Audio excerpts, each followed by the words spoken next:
I burst into tears, and you could hear people sobbing around that courtroom. Al, our attorney, told me later he has never seen so many attorneys crying in a courtroom. And not surprising, one of my first thoughts was, John, I wish you were here. I wish you could experience this. I wish you could know that our marriage could never be erased. Welcome to the East Anchorage Book Club podcast. I'm your host, Andrew Gray. Today on the show, Jim Obergefell, whose name is on the landmark U.S. Supreme Court decision which brought marriage equality to the entire country. Jim Obergefell and John Arthur met in Ohio when they were in their mid-20s. They embarked upon a 22-year relationship that ended when John died of ALS. Today, we will discuss their story and how it led to the legalization of same-gender marriage in America. This interview was recorded in person in Atlanta, Georgia in mid-March 2022. Jim Obergefell, welcome to the podcast. Thanks, it's great to be here. So I want to start with where you grew up. I grew up in northern Ohio, a small city called Sandusky. If you're a roller coaster fan, you might know Cedar Point, the amusement park. Yes, that's my hometown. Very cool. And you went to college? University of Cincinnati in Cincinnati, Ohio. And then you stayed in Cincinnati, or? I ended up staying in Cincinnati for 33, 34 years. Got it. And so just give us a frame of reference about what year did you move to Cincinnati? Let's see, I started university in 1984, fall of 1984. Gotcha. And you were not out in college. I mean, that was a different day. Very different time. Was not out in college. I will say the closet door creaked open a few times in college, especially my first year. But, that was really like the start of the HIV and AIDS crisis. And it was terrifying because I thought, if I kiss that boy on my floor in the residence hall who I think is cute, I'm going to get AIDS and die. So that made it really difficult to admit who I was and to be open. And I also was in Cincinnati, which was one of the most gay unfriendly places in the country. Right. They passed some really crazy legislation in the early 90s? Or Correct. In the early 90s, Cincinnati City Council passed a human rights ordinance that included protections for the queer community. And there was a backlash, like there always is with progress. And that backlash resulted in a ballot issue. The people of Cincinnati passed this ballot issue, and it actually amended the city constitution, the city charter, to say no laws could ever be passed to protect the LGBTQ plus community. So not only did we not have a law protecting us, the city constitution itself said we never could have a law like that. I assume that eventually got overturned. It did. In 2004, as the progressives in the city were realizing, we fought it, they fought it, when it was on the ballot, but more and more people came to understand how harmful that was, how destructive it was to the city, to the LGBTQ plus community, and the business community really realized this is harming Cincinnati. It was repealed in 2004, which was, unfortunately, that was a good year, bad year for our community in Ohio. In Cincinnati, that was repealed, but statewide, that was when the state-level Defense of Marriage Act was passed. Wow. And so you didn't come out in college. You came out after college. You actually met your husband before you came out. Correct. Can you tell us a little bit about meeting your future husband and how that all happened? Absolutely. So when I finished undergrad, I became a high school German teacher in southeastern Indiana. So I was still in the Cincinnati area. Again, not a great environment to consider admitting who I was. And after 2 years of teaching high school German, I went to graduate school in higher ed. And that was in Bowling Green, so northwestern Ohio, 3 hours from Cincinnati. And the first time I met John was before I left for graduate school. And I was with a friend. We had gone out to a bar, and we walk in, and my friend Kevin said, there's my friend John. He introduced us. And John scared the daylights out of me because John was out. He was comfortable with who he was, and I thought for certain he's going to call me out and say, something. He didn't. So that was the first time I met John, who would eventually become my husband. And then I left for graduate school, and it was during graduate school that I finally came out, because it was an environment that not only accepted but celebrated diversity. And I came out. I was back in Cincinnati again for another visit, not long after I came out. And I was out with that same friend, Kevin. We went back to that same bar, and that same tall, slender, blonde man named John was yet again drinking a gin and tonic at the bar. And we talked again a second time. And at one point, John made the comment, well, you'd never go out with someone like me. And I have no idea where I found the courage to say this or even the wit, especially being newly out. I said, well, how do you know? You've never asked. And he didn't. Oh my God. Well, why do you think he didn't think you would go out with someone like him? I think he was insecure in himself for various reasons, and partly as he told me later, when I said I want to have a relationship, he's like, Jim, I've dated a lot of guys and it's never ended well. So I think that for him, it was difficult for him to consider someone might actually want to be in a relationship with him, and his history of relationships weren't positive. So that was the second time we met. The third time I was back in Cincinnati for the holidays, and by this point, our mutual friend Kevin had become one of John's housemates. They were having a New Year's Eve party. Kevin invited me to the party, and as I like to say, I went to that party and I never left. That's so cute. And was there age difference between you and John? Just a little over a year. Who was older? John was. John was older. And so when you basically embarked on this relationship with John, was that your coming out to your family, or did you have a separate coming out? Or the first time I uttered the words I'm gay was in graduate school, weekend road trip with friends in the program, and my friend Cassandra driving. Matt was in the front seat, I was in the back seat. She said, so are you guys gay or straight? Mm. And Matt answered in the front seat, gay. And that was about all he said, maybe a couple extra words. And I'm freaking out in the back seat. What do I do? Do I lie? Do I say I'm straight? And I surprised myself by saying gay. So that was when I first came out. And that was probably in late June or early July of 1992, graduate school. Did you tell them that was the first time you'd ever said those words, or did you just say it and move on? I think I just said it and moved on. I don't remember, though. That's a great question. I've never thought about that. So... But then shortly thereafter, my hometown was an hour away from where I was in graduate school, and I wanted to tell my family. And my mom had passed away when I was in my first year of undergrad. And I'd gotten really pretty close with my dad. So I went home to Sandusky. I'm at the home where I grew up, and my dad and I are sitting on the front porch, and I'm panicked because Dad was in his late 60s, blue-collar Catholic. Mm-hmm. And I was terrified to tell him, but I finally spit it out, and I was really lucky. Dad's response was, Jim, all I've ever wanted is for you to be happy. My siblings were the same way. So my family was fantastic. When I came out to them, nothing at all changed. They just said, Jim, you're still our son, our brother. You're the same person. I was really lucky.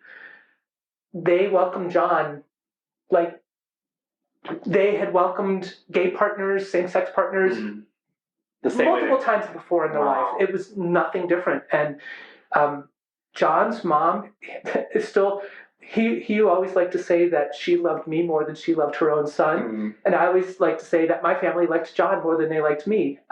His mom, he had a very rough coming out. He and his dad didn't speak for several years when John came out. And even from birth, John's dad felt like John was not the son he deserved to have. Mm-hmm. So they had always had a rocky relationship, and it was even worse when John came out. They didn't speak. And honestly, if it weren't for his dad's second wife, well, before they got married, they were getting ready to get married, and Marilyn, his soon-to-be stepmom, said to his dad, I will marry you on one condition. You must invite John. Mm. So she started the process of John and his father reconciling. Well, that's a good thing. Yes. So you and John made a life in Cincinnati, and kind of moving forward to, I guess, 2011, 2012. Mm-hmm.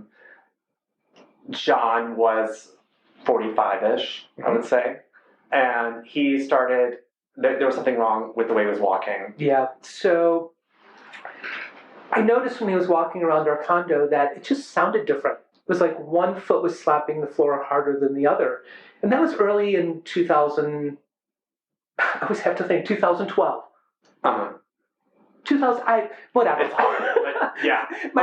My space-time continuum, Yeah. this COVID thing, has For all of really us. screwed it up. So anyway, it was early in that year, and I noticed it, and I asked if he had pulled a muscle, sprained his foot, pulled a muscle, and he hadn't. And He was a healthy guy. he was a healthy guy, and it didn't go away.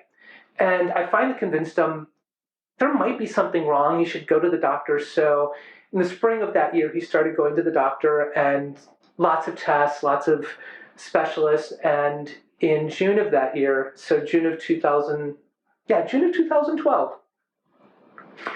he came home from his third neurologist appointment, because you always get, other opinions.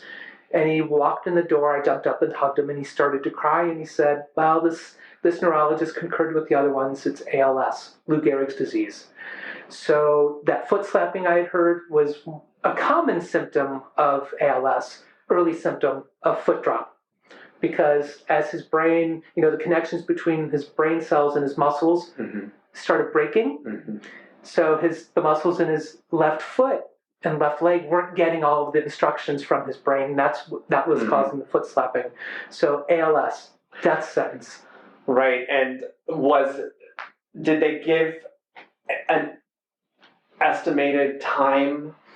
Most people, when diagnosed with ALS, the average lifetime left is 2 to 5 years. And for John, it ended up being, just shy of 2 years from when we first noticed symptoms. And was there any sort of treatment provided, or no treatment at all available? There's one drug that's been approved for ALS treatment, but really all it does is maybe add a couple months of possibly more ability. But there's no effective treatment, no cure. It really is a death sentence. How did you cope with the diagnosis? I think back and I wonder how I did, other than knowing this is the person I love. I mean, at that point, we had been together 18, 19 years, and it was a horrible thing to learn, but it was also, I'm going to do everything I can because he's the most important person in my world. And when you love somebody, you take care of that person. So for me, that's what I focused on. It's like, I'm going to appreciate the time we have left, but I'm going to do everything I can.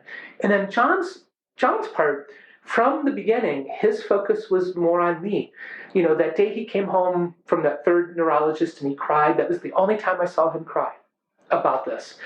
And a few days later, he said, okay, Jim, we need to start planning. We need to start thinking. And he said, one of the things we have to do, our current condo, it's in an old factory building. It was 2 levels. The building wasn't really accessible. And he said, we're going to have to find a new home. And he said, but when we find a new place, you are not putting my name on the deed because I don't want you to have any problems when I die. So he was already thinking ahead, thinking about ways to make sure I would be okay and not have any issues when he passed away. So that was his focus. He worried more about me than himself. And I guess we have to flash back in history because things are so different in 2022. But what was the status of gay marriage in 2012? So 2012, there were a few states around where you could get lawfully married. And 2012 into 2013, there was this groundswell of cases around the country heading to federal courts, heading to district courts. So there was this kind of momentum, this tidal wave isn't necessarily the right word, but this wave of movement towards marriage equality around the country. But for John and me in Ohio, it still wasn't a possibility. And honestly, we didn't think we would ever have the ability. And even though we wanted to get married, we agreed that for us, we didn't want just a ceremony. We wanted a marriage that actually meant something that carried legal weight. So we just assumed this is never going to happen for us. But then Maryland. Well, more importantly than Maryland, June 26, 2013, John called me into his room. He was watching the news, and I'm standing next to his hospital bed holding his hand as the decision on United States versus Windsor was announced. Edie Windsor had sued the federal government and the state of New York because she didn't want to pay the over, $800,000 in estate taxes on her wife Thea's estate. And she won, and they struck down the Defense of Marriage Act on June 26, 2013. And this wasn't something I thought about, wasn't something I planned. John and I hadn't talked about it, but I leaned over, hugged him, and kissed him because in my mind, the realization hit, wait, Doma is dead. That means we could get married somewhere and at least have the federal government say we exist. So I leaned over, hugged him, and kissed him and said, let's get married. And luckily he said yes. And what was the state of his health then? So June 2013, John had almost no physical ability. He could still speak a sentence or two at a time. He could move his right hand a little bit. He could feed himself somewhat, but that was it. Everything else he had to rely on me or the hospice nurses who visited for about 3 hours a week. So he had no physical abilities. Right. So I proposed. He said yes. But then it's like, well, where do we go? Because Ohio still has their own DOMA. Correct. And it was only the federal level DOMA that was found unconstitutional. And in a perfect world, we live 6 blocks from the Hamilton County Courthouse. In a perfect world, I could have put him in his wheelchair. We could have gone to get a marriage license. But we didn't live in a perfect world. So, okay, we want to get married. Where do we go? So had to start researching these states where we could go. And, my whole goal in that was, well, I have to make sure that I'm keeping John as safe and as comfortable as possible throughout this process. So as I researched, I shouldn't say very quickly, but once I learned this about Maryland, we very quickly said, it's Maryland, because Maryland was the only state that did not require both people to appear in person to apply for the marriage license.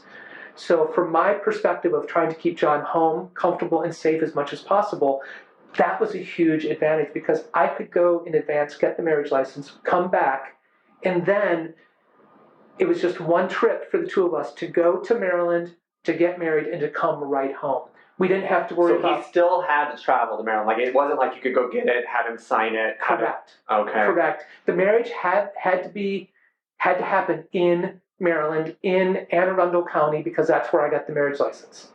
Oh my God, how did you get in there? Well, that was the other thing. Okay, we know where we're going.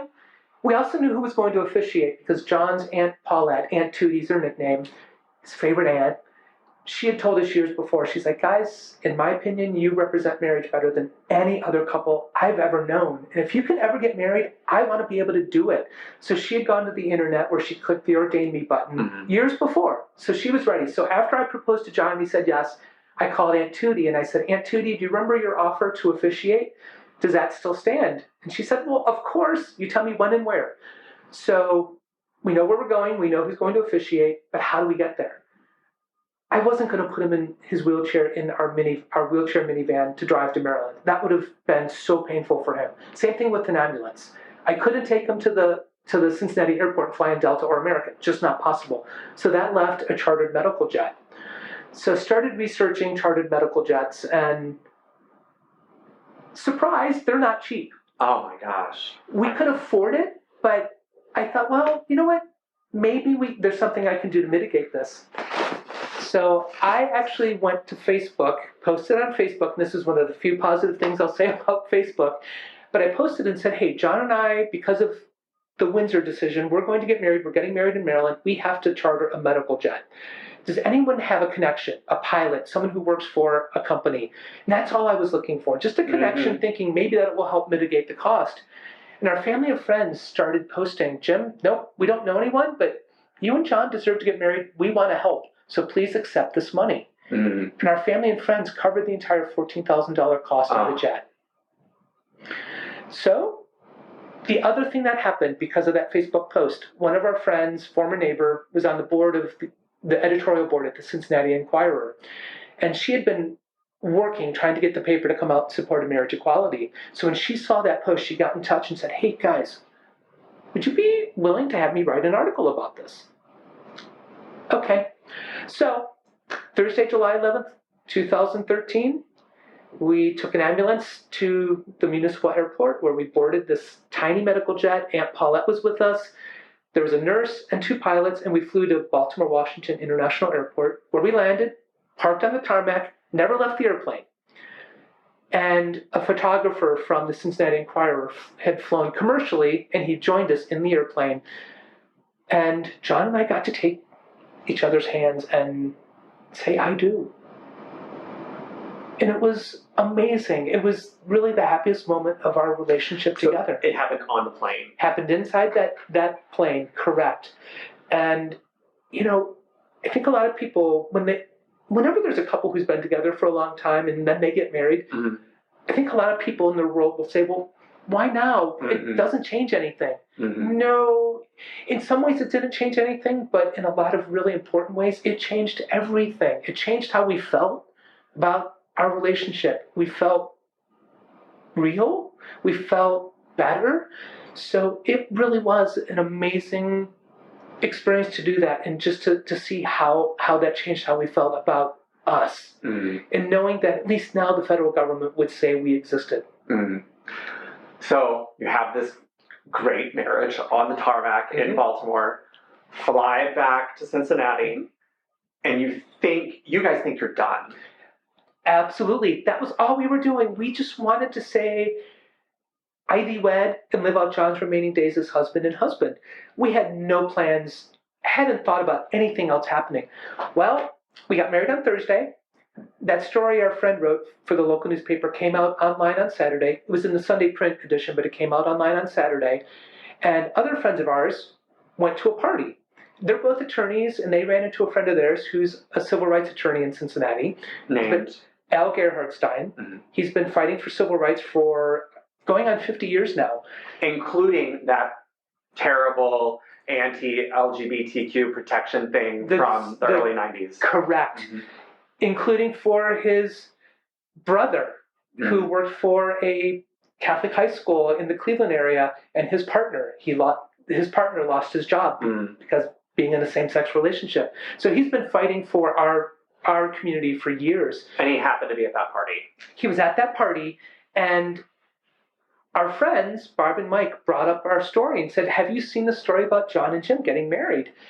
And Al hadn't. Well, Al said, his mind started turning, and he left the party without telling his wife, went back to his office and started doing some research. And then through those mutual friends, he reached out to say, hey, guys, would you be willing to meet with me?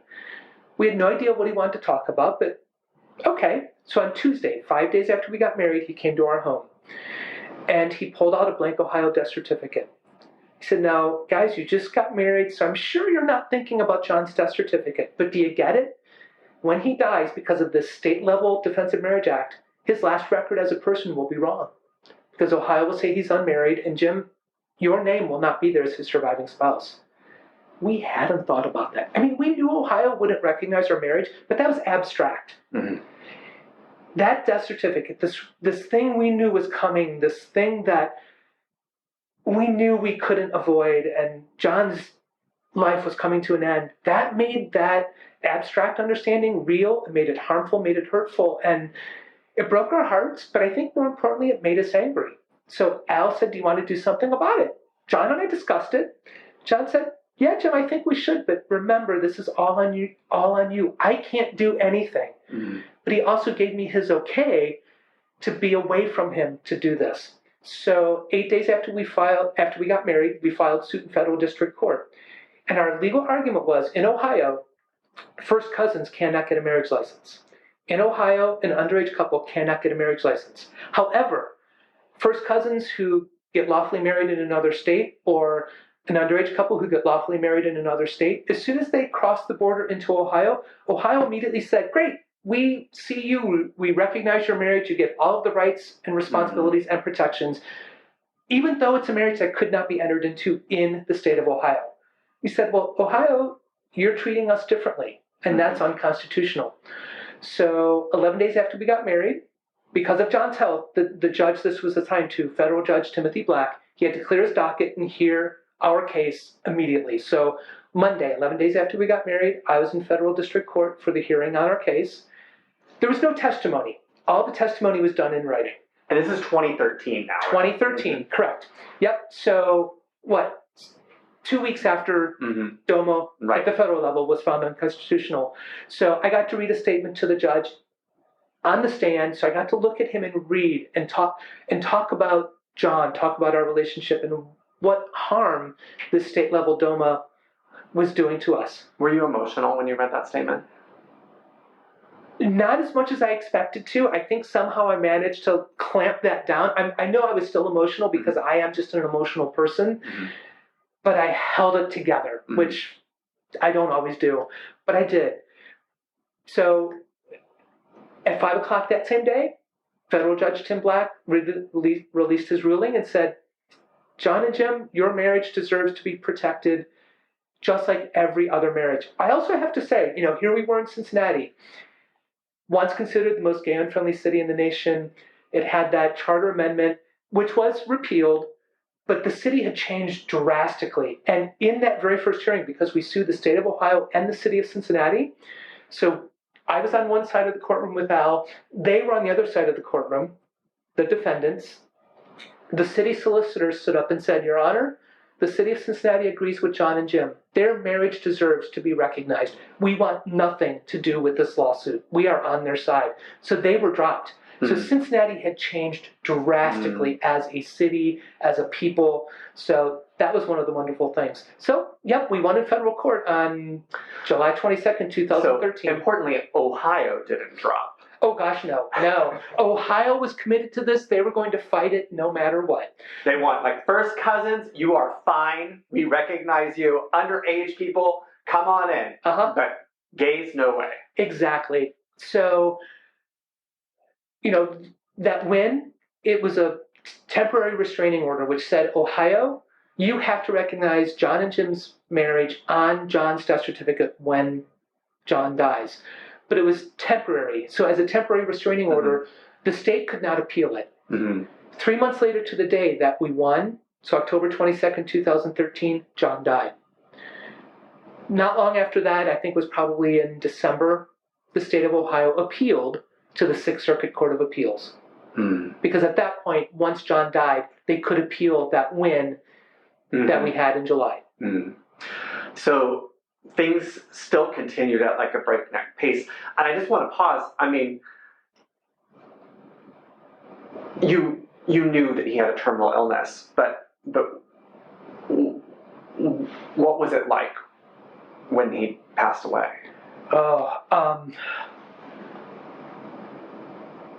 I was lost. I mean, I can't think of anything other than to say I was lost. Because here was my life for the past 21 years was gone in a moment. And it's amazing how empty and quiet your home can feel when that person is no longer there.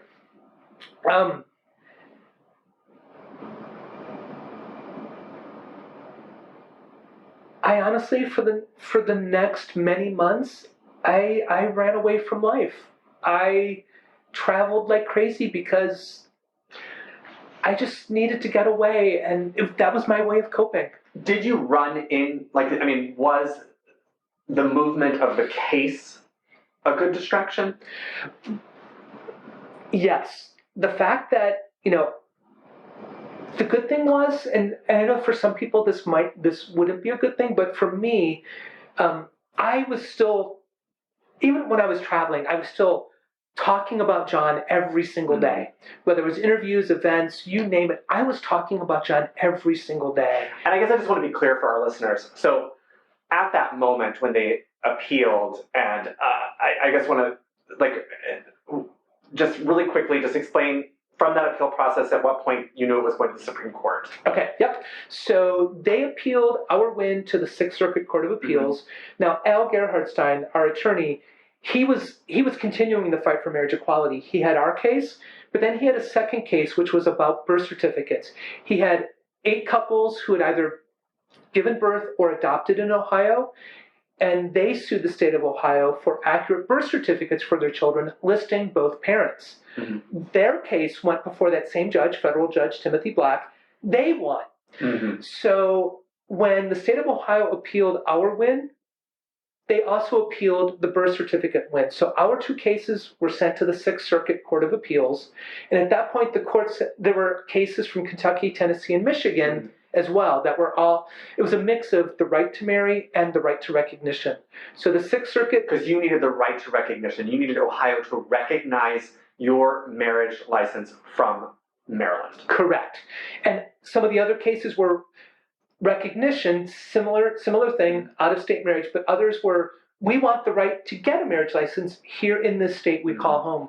So all of those cases were combined and sent to the Sixth Circuit Court of Appeals. Sixth Circuit Court of Appeals heard arguments in August of 2014, so a year and 2 months after we won. They heard oral arguments in all of those cases. And in December of 2014, this 3-judge panel in a 2-to-1 decision said, sorry, same-sex couples, we agree with the states. They do not have to recognize your marriage. In essence, they said, well, for anyone who likes to read legal decisions, court decisions, read the dissent in the Sixth Circuit Court of Appeals. Judge Martha Daughtry wrote the dissent. It is blistering because in their decision, the other two judges, in essence, they told us we were wasting the court's time. We did not belong in a courtroom. It was the wrong place for us to be doing this. We needed to be out on the streets, changing hearts and minds, not being in a courtroom. And Judge Martha Daughtry had no time for that argument. It's a great dissent. So that was December when their decision came out. And I don't remember the exact time frame, but it wasn't long. Al Gerhardstein said, so Jim, what do you want to do? Do you want to appeal to the Supreme Court? And for me, the answer was always going to be yes, because if I didn't keep fighting this, in my mind, it meant I was failing to live up to my promises to love, honor, and protect John. So I said, of course, yes. So one of the things I learned about the Supreme Court, this case, Obergefell v. Hodges, is named after me. I had no idea how Supreme Court cases, when it's a consolidated case, I had no idea how they named those. So we filed. In January, the Supreme Court said, okay, we'll hear arguments on this. They said, you have 2 questions to answer. Is there the constitutional right to marry? Number 2, is there the constitutional right to have your out-of-state marriage recognized? And Al said, well, Jim, if the court follows their typical process, this will probably be known as Obergefell v. Hodges, because they name consolidated cases after the lowest case number, which means the first case to appeal to the Supreme Court. Al filed cert, appealed to the Supreme Court 10 minutes before the Tennessee case did. So that's how it became known as Obergefell v. Hodges. Who's Hodges? Oh, I'm so glad you asked that, Andrew, because so Hodges, when we first filed our lawsuit, we sued Governor John Kasich and Attorney General Mike DeWine. Neither one of them wanted their names on this lawsuit. So eventually they said, well, you know what? This is all about death certificates. That's the Ohio Department of Health. So let's just stick the name of the head of the Ohio Department of Health on it. So that's who Rick Hodges was. He was the head of the Ohio Department of Health.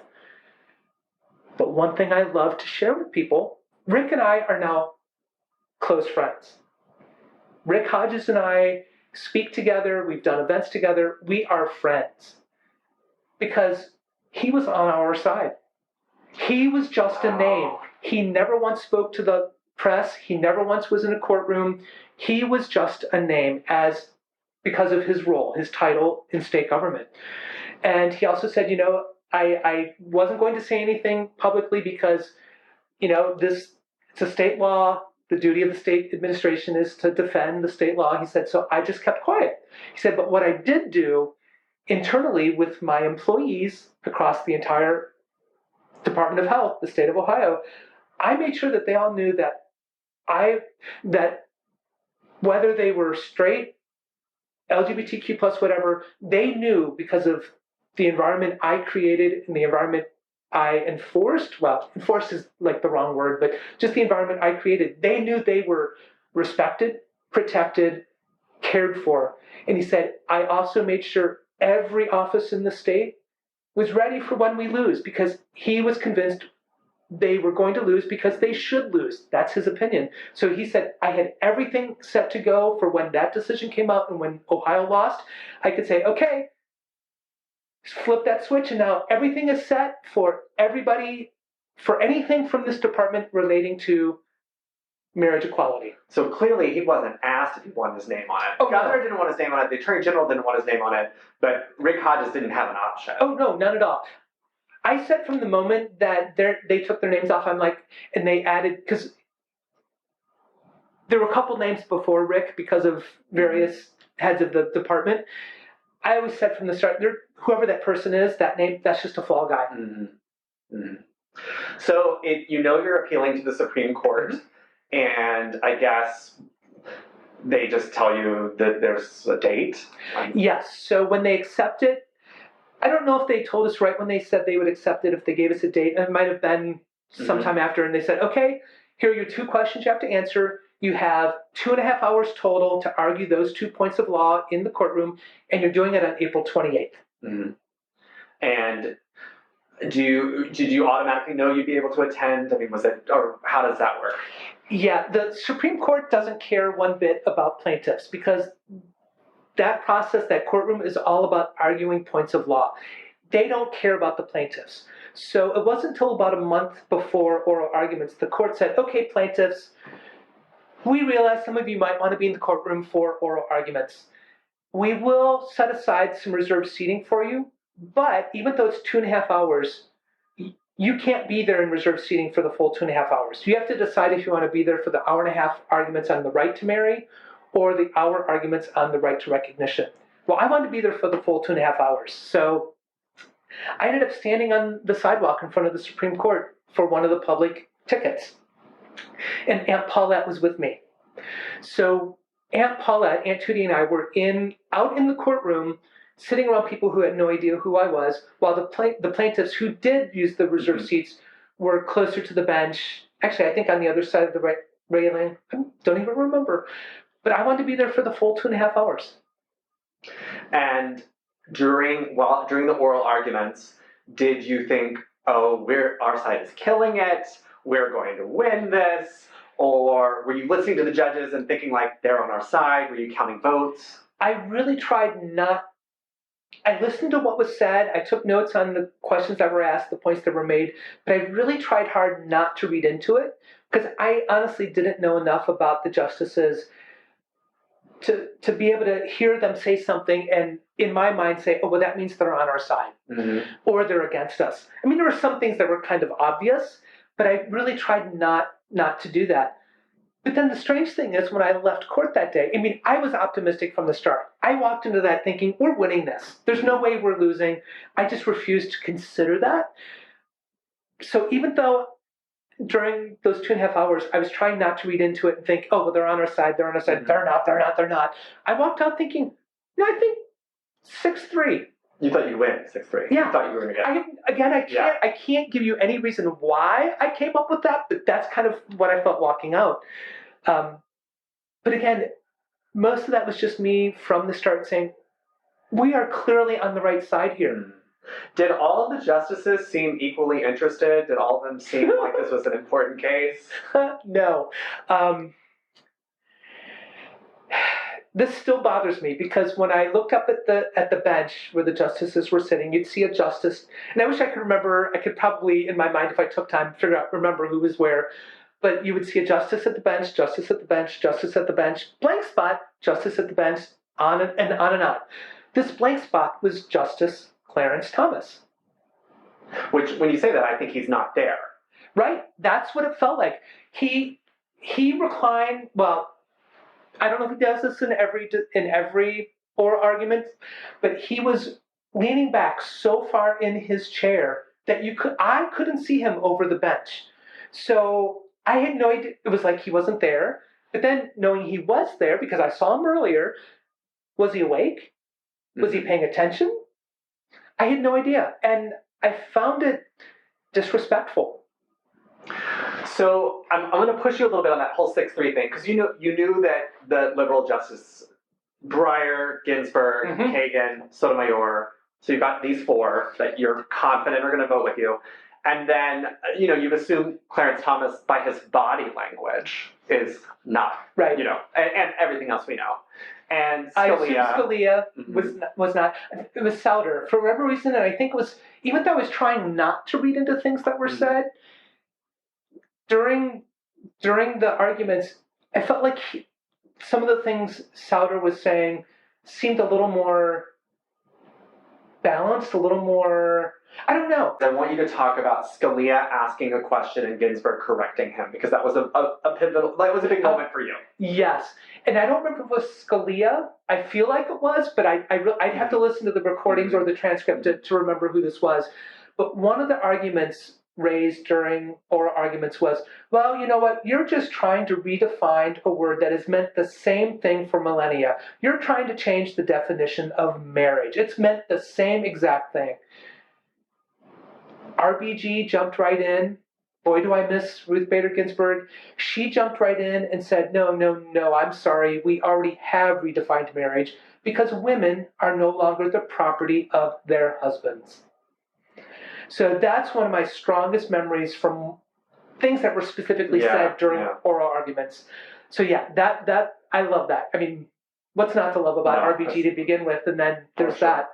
So flashback, June 22nd. So, June 22nd. Yep. No decision that Monday. So we're all gathered talking on the plaza in front of the courthouse. And we're like, well, it's going to be Monday, June 29th. Mm-hmm. But then someone came running out of the courthouse and announced they added Thursday, June 25th as a decision day. A few minutes later, someone else came running out from the courthouse. Oh, and they just added Friday, June 26th as a decision day. And at that point, we all looked at each other and said, it's going to be Friday, June 26th. Now, a lot of people might wonder, well, what made you say that? Well, June 26th is an important date for the LGBTQ plus community and the Supreme Court. June 26, 2004, the court struck down anti-sodomy laws with Lawrence versus Texas. June 26, 2013, they struck down the Defense of Marriage Act with United States versus Windsor. So when they added that day, we were already optimistic. And again, me especially, I'm like, we're winning. But when they added that date, we're like, it's going to be Friday. Mm-hmm. So I was there on Thursday just to make sure they didn't fool with us. No decision. I was there Friday, June 26th, yet again. And were you having to wait in line like before? Yep. Every time I was in the courtroom for oral arguments and for decision days, I was standing in line on the sidewalk. Just like any random stranger. Any random stranger could have gotten in that line.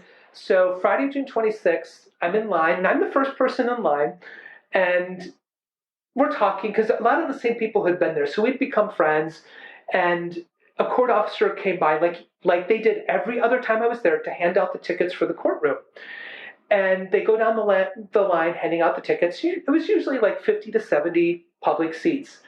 And we're talking, and I looked down at my ticket and I realized something's changed and nobody else has realized it or mentioned it. And I held up my ticket and said, did you guys notice something has changed? Well, every other time I'd been there, oral arguments and every other decision day, the tickets were bright orange. Well, on Friday, June 26th, it wasn't bright orange. It was lavender. Mm-hmm. So again, we were already optimistic because of the date. And then to have this mm-hmm. small thing change, but in a big way, because it's lavender, that made us even more optimistic. And I will tell you, one of the things that still upsets me, so my lavender ticket number 1 for the Supreme Court, dated June 26, 2015, when you get to the door of the courtroom, they take it. Oh. You wish you could have kept it. Yes. Well, so I just know for me that if I were in your shoes, even with the lavender ticket, I'd still be like, I don't want to get my hopes up. I would be like, I'm sure there was part of me like that. Just that person in the back of your head saying, you never know. No matter how confident you feel about anything, nothing is a given. If that voice was speaking up, I was merrily ignoring it because I just, like I say, from the start, I was like, how can we possibly lose? Mm-hmm. So go into the courtroom, court comes to order, and the Chief Justice said, Justice Kennedy will read the first decision, and they read off our case number, which I'd only finally memorized the day before. So I'm sitting between friends, and I grab their hands, and I'm like, ooh, here it comes. And I'm sure I was cutting off the circulation to their fingers. And Justice Kennedy started reading the decision, and my first thought was, as he's reading, oh, we won. But then he kept reading, and I'm not an attorney. And yeah, by this point, I'd had more experience in courtrooms and with legal stuff than a lot of people do, but I'm still not an attorney, and I don't find legal writing especially in decisions, to necessarily always be the clearest. So I found myself wondering, well, did we win? I think we did, but now I'm not so sure. But as he kept reading, it just really hit me. Yes, Jim, we won. I burst into tears, and you could hear people sobbing around that courtroom. Al, our attorney, told me later he has never seen so many attorneys crying in a courtroom. And not surprising, one of my first thoughts was, John, I wish you were here. I wish you could experience this. I wish you could know that our marriage could never be erased. And I will tell you, when we lost at the Sixth Circuit Court of Appeals, I honestly did. Every time I went to the mailbox, I wondered, is this the day there will be a piece of mail from the Ohio Department of Health? Someone there sending me an updated death certificate saying John was single and without my name. That was a real fear for me. So that day, that decision, I'm like, that could never happen. So I was thinking about John, missing John. But then this wonderful realization, for the first time in my life as an out gay man, I felt like an equal American. Then we had to listen to the Chief Justice and Justice Scalia read their dissents. And honestly, I was like, whatever. Sour grapes, I don't care. We won. You can bitch and moan all you want. We won. And I just kept thinking, let us go. Because I know there's a party happening outside the courthouse. And all I wanted to do was go out and be part of that. But we had to sit through some more decisions. And the whole time I'm just chomping at the bit. Let us go, let us go, let us go. Finally, court ended and they let us go. And you had entered through the front, like the door that you normally enter. When you're going to court, you enter through the sides. Okay. You don't walk up the steps to that big main door. You enter through the side, go through security, all of that. But now that we're done and we have this decision, in my mind, I'm picturing, walking out on the steps. Walking up those steps between the enormous columns, walking down into the crowd, and that's all I can picture. It's like, let's go. There's a party happening out there. And so we gather, the plaintiffs and attorneys, those of us who are there, we gather, we're chatting a little bit just to get set. Now, all of these court officers run past us and out the doors at the end of that hallway, that main hallway, at the top of the steps between the columns. Nobody says anything, so we finish. We're like, okay, let's go. We start walking that way, and another officer stops us and says, nope, you cannot exit that way. Which is the exit. When you leave that courtroom, that's how you exit. And I'm having this internal, I'm whining to myself, what do you mean we can't exit that way? That's the way we get to go. But it turned out the crowd had grown so large and was so boisterous, so celebratory. They pushed past the barricades. They were up on the steps in those columns. So from a safety perspective, they did not want us to exit that way. So we had to exit the side of the building. And again, internally, I'm whining. Right. But Al and I, we exit the building. Al and I are arm in arm. The other plaintiffs and attorneys are behind us. And we step out into that crowd. And I mean, were they all on top of you, or what? We came in from the edge. And so there's this enormous crowd just spread before us. The air is electric. I mean, that description is perfect. That's how it felt. I mean, you could feel the excitement in the air. And people knew who you were. You've done interviews. I've done interviews, exactly. And people are singing. People are celebrating. We step up onto the plaza. They see us and they realize, oh, there they are. And the crowd just parted before us like the Red Sea. I mean, I use that phrase because people immediately people gives it an image, and that's the way it was. And as we're walking through the crowd, they're giving us high fives, they're hugging us, people are crying, they're singing, and we make our way through this enormous crowd. And by this point, I had completely forgotten my internal whining about going down the front steps because, oh my God, this is amazing. And we go through the crowd, we get down to where the podium is set up at the top of one of the sets of steps, and below us is the media scrum. I mean, the cameras, the journalists, whatever, felt like thousands upon thousands of people set up there for the stories. And I got to speak to the press. After I finished, more people got to speak, attorneys, plaintiffs, anyone who wanted to read a statement to the press could. But after I finished, I turned around and I had a CNN interview right then. And I finished that interview, and I happened to be turned facing the courthouse. The CNN crew is right behind me. And one of the people who were helping me out that day handed me the phone to say, Jim, you have a phone call. Now, this phone is on speaker in the middle of this crowd with people speaking behind me, and it's President Obama calling me. Oh, my gosh. And here I am having a conversation with President Obama on speakerphone in the midst of this party. So I talk with President Obama. I hang up. What did he say? I don't know. The funny thing is, as you can imagine, I had lots of interviews after that. And that was one of the very first questions I got in every single interview. You got a call from the president. What did he say? What did you say? And my honest reaction was, you know what? I don't really know. I have no idea if I formed complete sentences. The only thing I can say is, well, I have this vague idea that the president said something along the lines of, thank you, Jim. You and your husband helped make the world a better place today. Well, it turned out to be such a good thing that I had that CNN interview because they caught the whole thing on camera. And a few days later, the White House released a split-screen video, the president at his desk in the Oval Office, Jim in front of the courthouse, and it's our conversation. And I hate watching or listening to myself, but I watched that because I needed to know that I did not sound like a complete moron. And I needed to know that I was polite and respectful to the President of the United States. So I watched it and breathed an enormous sigh of relief because, okay, I did not sound like a moron. I did not sound like an idiot. I was respectful to the President of the United States, this man that I admired so much. And I just want to say, I'm so thankful to have this interview with you. Because I got married in 2015.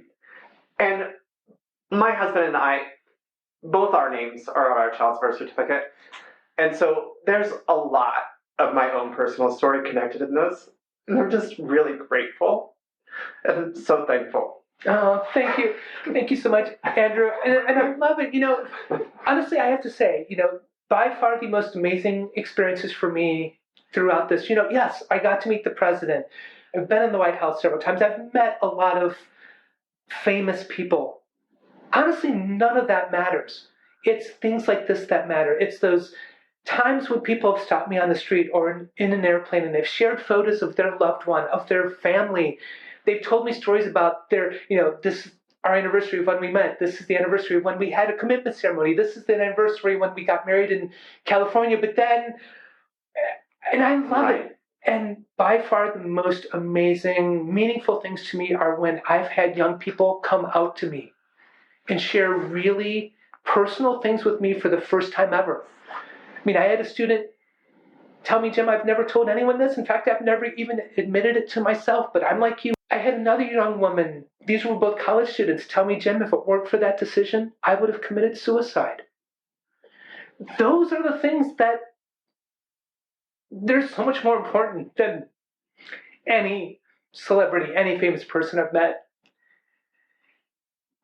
So it makes it all worthwhile. Thank you to Corey Coolidge for making this podcast listenable, and thank you to you, our listeners. If you like what you heard today, please subscribe, rate, and review us. In 2 weeks, Rector Michael Burke of St. Mary's Episcopal Church in Midtown will remember Anchorage's 2009 Summer of Hate. Please tune in.